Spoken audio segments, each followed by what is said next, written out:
बिस्मिल्लाहिर्रहमानिर्रहीम। अस्सलाम वालेकुम दोस्तों, उम्मीद करता हूँ आप सब लोग ठीक ठाक होंगे। आज की जो वीडियो है इसमें हम तुर्की के हवाले से बहुत इंपॉर्टेंट डिस्कशन है जो कि आपसे करनी है।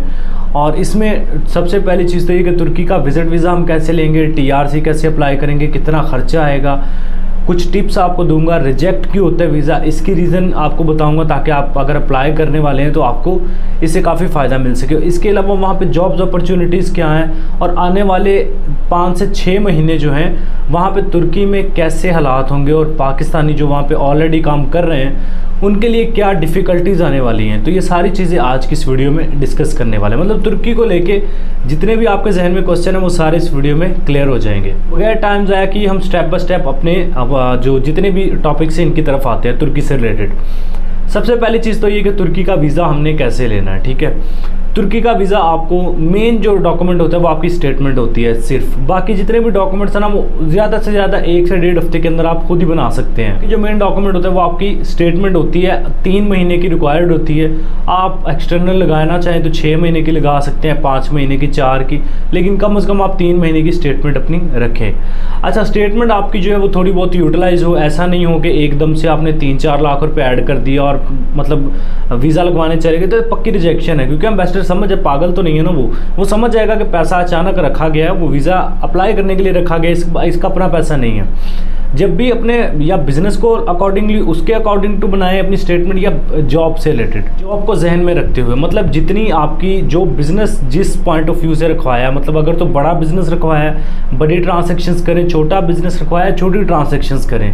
सैलरी आपकी जितनी है उसी हिसाब से अपनी स्टेटमेंट को यूटिलाइज करें, अपने एक्सपेंस करें और अपनी सेविंग्स बनाएं। मतलब प्रॉपर तरीके से स्टेटमेंट बनाएं। यार स्टेटमेंट को मैं ज़्यादा एक्सप्लेन नहीं करूँगा। स्टेटमेंट अगर आप जानना चाहते हैं कि ट्रांजैक्शन कैसे करें, मैंने डेट वाइज सारी चीज़ें, जिनके पास कोई जॉब बिजनेस नहीं है फिर भी वो स्टेटमेंट बनाना चाहते हैं, या जो जॉब वाले हैं बिजनेस वाले हैं, सभी के लिए मैंने एक वीडियो बनाई थी जिसमें स्टेटमेंट को A to Z मैंने सारा डिस्कस किया था। लिंक आपको डिस्क्रिप्शन में मिल जाएगा, उस वीडियो को देख लेना। स्टेटमेंट को लेके सारी टेंशन खत्म हो जाएगी। बाकी यार तुर्की के वीज़ा के लिए जो डॉक्यूमेंट्स चाहिए वो स्क्रीन पर चल रहे हैं, क्योंकि मैं बताना शुरू कर दूंगा तो वीडियो फजूल में लंबी होती जाएगी। तो ये डॉक्यूमेंट आपकी स्क्रीन पर चल रहे हैं, आप ये देख लें। आपको ये डॉक्यूमेंट चाहिए होंगे, इनमें आपका passport, ID card, white background pictures, NTN, tax returns बनवा लें। ये सारी चीज़ें आप खुद ही, ये टैक्स रिटर्न्स, NTN, मतलब NTN तो चले अपना आपका जितना पुराना हो उतना ही अच्छा होता है, लेकिन टैक्स रिटर्न्स वगैरह या इंश्योरेंस, ये जितने भी डॉक्यूमेंट्स हैं ना स्टेटमेंट के अलावा, वो सारे 1-1.5 हफ्ते के अंदर बन जाते हैं। इसमें एक ना थोड़ा सा मैं एजेंटों को एक्सपोज करता हूँ। वो कैसे, आप लोग किसी एजेंट के पास जाते हैं, उसे बोलते हैं कि यार तुर्की का वीज़ा चाहिए, वो आपको कहता है यार 3.5 या 4 लाख रुपये लेंगे, लेकिन हम आपसे पहले नहीं लेंगे, हम डन बेस पे आपको करके देंगे। आप राज़ी हो जाते कि यार डन बेस पे। अब डन बेस पे कैसे उसने करना है, वो आपको क्या कहेगा, आपको कहेगा यार अपनी स्टेटमेंट लेके दो, अपना passport, ID card, white background picture, जो डॉक्यूमेंट चाहिए ना वो मुझे दो, इंश्योरेंस है, होटल है, टिकट है, ये सारी चीज़ें मैं खुद बना लूँगा। हालांकि आप खुद बना सकते हैं, ये फ्री बन जाती है इंटरनेट पे। अच्छा, ये सारे डॉक्यूमेंट आपके बना के वो कहेगा यार 30,000 रुपये आपने देना है एडवांस में, बाकी जितनी भी पेमेंट है वो आफ्टर वीज़ा होगी। ठीक है, अब आप लोग 30,000 रुपये उसे दे देते हैं, वो आपके 30,000 पकड़ता है, जाके फीस देता है एम्बेसी में, वीज़ा के लिए अप्लाई कर देता है। अब अगर तो वीज़ा लग के आ गया तो वो फिर आपसे जितने भी मतलब 3 लाख, 3.5 लाख जितनी अमाउंट मतलब डिसाइड है वो आपसे ले लेगा कि जनाब डन बेस पे कहा था। तो इसके अलावा अगर वीज़ा नहीं लिखता तो आपको बता देगा यार हमने आपकी फ़ाइल भेजी थी वो रिजेक्ट हो गई है, और आपका जो 30,000 था उसमें से हमने एम्बेसी की फ़ीस दी थी, वो मर गए हैं। आप कहेंगे हाँ ठीक है यार, मतलब मेरी फ़ीस ही मरी है जो एम्बेसी को दी थी, बाकी शुक्र है मेरे पैसे बच गए। तो ये इस तरह करते हैं एजेंट, मतलब आपकी फ़ाइल पे ही वीज़ा अप्लाई करके फजूल में आपसे पैसे झाड़ लेते हैं। तो ख्याल किया करें, अपना वीज़ा खुद अप्लाई कर लिया करें, कोई मुश्किल नहीं है। मुझे लगता है ये जो बातें मैं आपको समझाता हूँ ना ये आपको खुद पता होनी चाहिए। अब कब तक यार मतलब हम यही वीडियोस बनाते रहेंगे, वीज़ा खुद अप्लाई करें, ये डॉक्यूमेंट लगाएं। अब इतना तो कम से कम अवेयरनेस लोगों को खुद होनी चाहिए कि यार हमारा वीज़ा अगर हमने एजेंट के थ्रू अप्लाई करवाना है, उसने भी तो आपके डॉक्यूमेंट लेके अप्लाई करना है, उसने कौन सा एम्बेसी से डायरेक्ट आपका पासपोर्ट पकड़ के वीज़ा चिपका के आपको दे देना है। ऐसा नहीं होता, वो भी आपके डॉक्यूमेंट्स लेके वीज़ा अप्लाई करेगा। तो इसलिए थोड़ी सी यार सेंस लें, मतलब थोड़ी सी तो अवेयरनेस लें कि डॉक्यूमेंट खुद बना के हम खुद अप्लाई कर सकते हैं, कोई मुश्किल नहीं है। एम्बेसीज इसीलिए बनती हैं कि आप अपनी एक जो लोकल है, जो नॉर्मल शहरी है, वो अपने डॉक्यूमेंट डॉक्यूमेंट मतलब क्रिएट करे, एम्बेसी लेके जाए, उनको बोले मुझे वीज़ा दें, दैट्स इट। वीज़ा देना नहीं देना वो एम्बेसी पे डिपेंड करता है। अगर मैं लंबी तफसील में नहीं जाऊँगा, आपको जो डॉक्यूमेंट्स आपको पता चल गए कौन कौन से हैं। मैं तरीकाकार बता रहा हूँ आपको अप्लाई करने का। डॉक्यूमेंट्स मैंने आपको स्क्रीन पे दोबारा शो हो रहे हैं, देख लें। ये डॉक्यूमेंट्स आपको चाहिए होंगे वीज़ा अप्लाई करने के लिए, ठीक है। अब ये सारे डॉक्यूमेंट्स आपने बना के आपने क्या करना है, कोई अपॉइंटमेंट नहीं, कुछ भी नहीं है। आपने सिंपली जेरीज वाले तो नहीं मेरे ख्याल में कर रहे हैं अभी, एनातोलिया वाले कर रहे हैं। अगर तो आप इस्लामाबाद आप जा सकते हैं तो वहाँ पे डायरेक्ट एम्बेसी में अपने डॉक्यूमेंट भेज दें। अगर आप फैसलाबाद, सियालकोट, अपना गुजरावाला इन सिटीज़ से हैं, या कराची में भी आई थिंक एनातोलिया वाले हैं, या जेरिस वाले शायद कराची में करते हैं, और बाकी पाकिस्तान में बहुत सारी मतलब तमाम शहरों में मेरे ख्याल में एनातोलिया की सर्विसेज मौजूद है। आप उनको अपने डॉक्यूमेंट्स जाके एनातोलिया वालों को जमा करवा दें, वो आपके डॉक्यूमेंट्स लेंगे, साथ आपसे 20 या 22 हज़ार जितनी भी तुर्की के वीज़ा की फ़ीस करेंटली चल रही है वो आपसे लेंगे और आपका वीज़ा अप्लाई कर देंगे। सिंपल है। और बाद में आपका एक कॉल पे इंटरव्यू होता है। इंटरव्यू क्या होता है वो भी आपको बता देता हूँ। इंटरव्यू में सिंपल वो आपसे पूछते हैं कि जनाब आप कितना कमा लेते हैं। ये चीज़ें आपने मतलब जब वीज़ा अप्लाई करके आ जाना ना, तो तभी से आपने इन चीज़ों को मेंटेन करके रख लेना है कि जैसे ही कॉल आए मैं ये आंसर मैं करूँगा। स्क्रिप्ट बना लें। पूछेंगे आप क्या बिज़नेस करते हैं, कब से कर रहे हैं, आपकी सैलरी कितनी है, या बिज़नेस कर रहे हैं तो कितना कमा लेते हैं मंथली, सालाना कितना कमा लेते हैं, ख़र्चा कितना कर लेते हैं। इस तरह की चीज़ें आपसे पूछेंगे। तुर्की आप कहाँ घूमेंगे, ये सारी मतलब नॉर्मल जो क्वेश्चंस होते हैं। तो आप इनकी पहले तैयारी करके रखें, क्योंकि कॉल बड़ी डिपेंड करती है। लोग कहते हैं इंटरव्यू इतना खास नहीं होता, लेकिन मैं कहता हूँ आप प्रिपेयर्ड होकर आ करें, क्योंकि ये खास होता है तो आपको कॉल करके जब पूछते हैं ना वो, तो इंटरव्यू आपका होता है। उसके बाद जनाब 2 हफ्ते के अंदर अंदर आपको वो कॉल करके बता देते हैं कि अपना पासपोर्ट आके कलेक्ट कर लें। आप जब पासपोर्ट कलेक्ट करने जाते हैं तो आपको डिसीजन जो है वो वहाँ पे तो नहीं पता चलता। आप अपना जो फाइल वगैरह खोलते, पासपोर्ट देखते हैं, वीज़ा लगा होता है या नहीं लगा होता। सिंपल सी बात है। अच्छा, अब जिन लोगों को तो मेरी विजिट वीज़ा की एक्सप्लेनेशन समझ आ गई है, फिर बाद में हम TRC और जॉब वगैरह की तरफ आते हैं। पहले तो मैं ये बता दूँ, मैंने विजिट वीज़ा को एक्सप्लेन किया वीडियो के इस हिस्से में, पहले हिस्से में।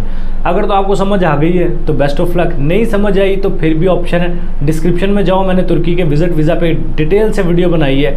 डॉक्यूमेंट्स कैसे एक डॉक्यूमेंट बताया है कैसे बनाना है, तो आप वहाँ पे चले जाएं, वहाँ पे जाके देख लें विजिट वीज़ा वालों के लिए।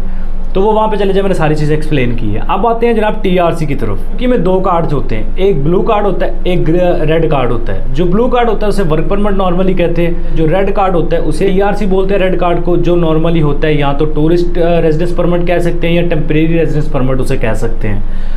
तो उसका मतलब होता है आप उस पर जॉब वगैरह नहीं कर सकते, लेकिन पाकिस्तान आओ जाओ, वहाँ पे तुर्की में 2 साल अपना 6 महीने रहो, 5 महीने रहो, 1 साल के लिए मिलती है TRC, पहली TRC, ठीक है, या 6 महीने के लिए।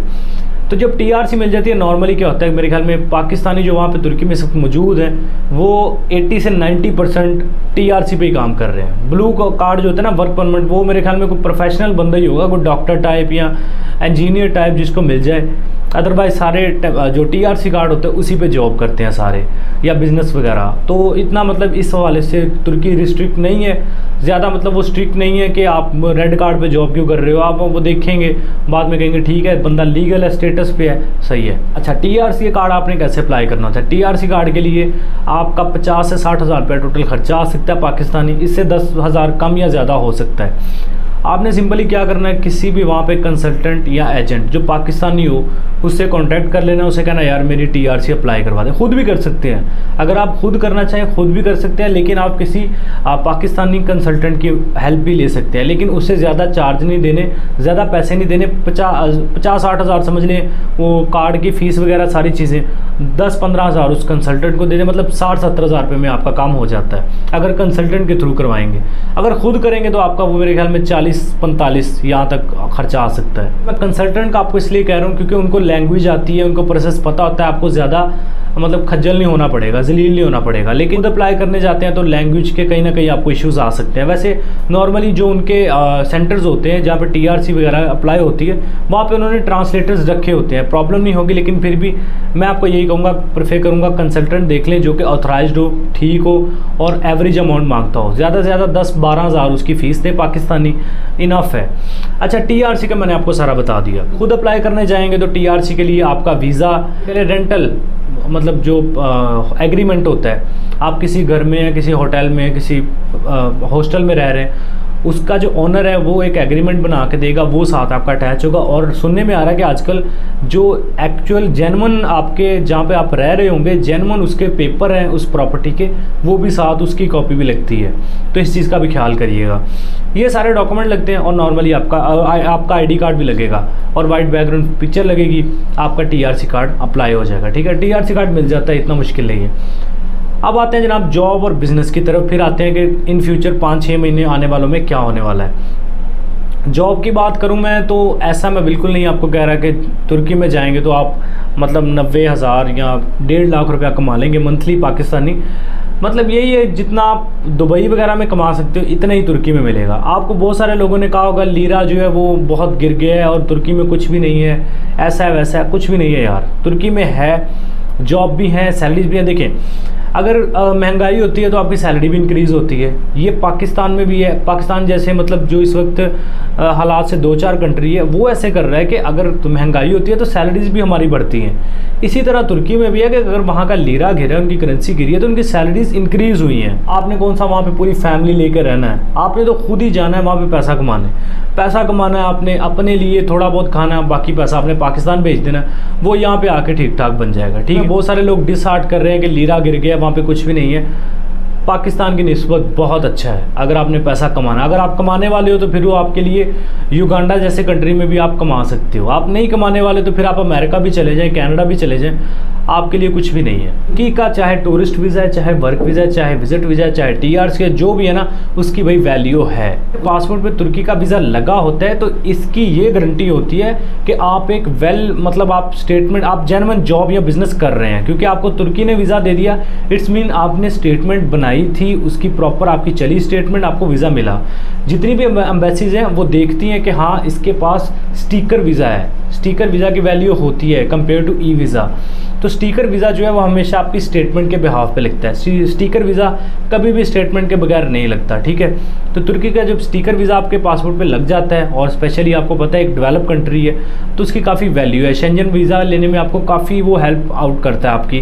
चाहे शेंजन वीज़ा लेना है, यूएसए, कनाडा, जो भी वीज़ा लेना है, तुर्की का वीज़ा वैल्यू रखता है। ये सारी बातें हमने की, टूरिस्ट वीज़ा पे, टीआरसी पे, सारी चीज़ें मैंने आपको बता दी। अब आने वाले 5-6 महीनों में क्या होने वाला है, ऑफिशियल के आर्टिकल्स मैंने रीड किए, उसमें से मुझे जो मालूमात मिली हैं उसके मुताबिक तुर्की आने वाले 3 से 4 महीनों में जितने भी पाकिस्तानी इल्लीगल वहाँ पे काम कर रहे हैं, चाहे वो पाकिस्तानी है चाहे इंडियन है, जिस कंट्री में के भी लोग वहाँ पे इल्लीगल हैं, तुर्की चुन चुन के उनको निकालने वाला है। और ये रियलिटी आपको पता है, पिछले साल में भी शायद यही दिन थे जब तुर्की ने सभी जितने भी वहाँ पे इल्लीगल थे पकड़ पकड़ के डिपोर्ट किए थे। इसी तरह तुर्की का ये भी आने वाले 3-4 महीनों में ये सिलसिला शुरू होने वाला है। वक्त में जो तुर्की की पुलिस है वो ऐसा नहीं करेगी कि जिस पे शक हुआ उसे रोकेगी। जो भी फॉरेनर होगा, जो भी तुर्किश बंदा नहीं है, मतलब किसी और कंट्री से, चाहे वो मतलब जैसा भी है, उसका बिजनेसमैन है या वो मतलब जॉब कर रहा है या कुछ भी कर रहा है, उसको रोका जाएगा, उसका स्टेटस चेक किया जाएगा। अगर उसका स्टेटस एक्टिव है, लीगल है, फिर उसको छोड़ दिया जाएगा। उसका स्टेटस एक्टिव नहीं है, वो इलीगल है, उसको फ़ौरन डिपोर्ट किया जाएगा। ये भी लोग वहाँ पे इलीगल काम कर रहे हैं उनके लिए मैं यही कहूँगा एहतियात करें। और जो लोग यहाँ से नए जाने वाले हैं उनके लिए मैं यही कहूँगा कि यार सोच समझ के कोई भी फैसला लें और इलीगल बिल्कुल ना हो, लीगल काम करें या टीआरसी खुद ले लें। मुश्किल नहीं है टीआरसी लेना, टीआरसी लें, टीआरसी लेके लीगली जहाँ मर्जी घूमे फिरें, काम करें, आपको कोई रोकने वाला नहीं है। टीआरसी नहीं होगी, छुप छुपाते फिरेंगे, घर वालों से भी दूर, सारी मुसीबतें आपको पता ही हैं। तो मेरे ख्याल में ये एक रिस्की काम है। जितने भी लोग वहाँ पे ऑलरेडी मौजूद हैं, 4-5 महीने जो आने वाले हैं उनमें थोड़े से एक्टिव हो जाएं, क्योंकि पकड़े जा सकते हैं। और जो लोग यहाँ से जाने वाले हैं ये सोच के कि वहाँ पे जाके इलीगल हो जाएंगे, तो उनके लिए मैं बता दूँ खतरे की बहुत बड़ी घंटी है। और बचें इस चीज़ से, जाके टीआरसी अप्लाई करें, टीआरसी पे आप लीगली रहें, जितनी मर्जी दफ़ा आओ जाओ, कोई टेंशन नहीं है आपको। जैसे मैंने आर्टिकल पढ़ा था, मैंने सोचा था कि यार एक शॉर्ट सी वीडियो बनाऊंगा जिसमें आपको बताऊंगा कि तुर्की में इलीगल लोग पकड़े जाने वाले हैं। लेकिन मैंने सोचा यार इस पर फिर टीआरसी भी बना दूं वीडियो, विजिट वीज़ा भी ऐड कर दूं, डॉक्यूमेंट भी ऐड कर दूं, ताकि एक बंदा जो जाने की ख्वाहिश रख रहा है इलीगल, वो लीगल चला जाए और सारे अपना जो है वो प्रॉपर उसको पैकेज पता हो कि मैंने क्या करना है, कैसे करना है, कैसे जॉब करनी है, लीगल कैसे रहना है वहाँ पे। तो इसलिए मैंने ये सारी चीज़ें ऐड कर दी। चैनल को सब्सक्राइब करें, बेल आइकन प्रेस करें, अपना बहुत सारा ख्याल रखें। मिलते हैं नेक्स्ट वीडियो में। टेक केयर, अल्लाह हाफिज़।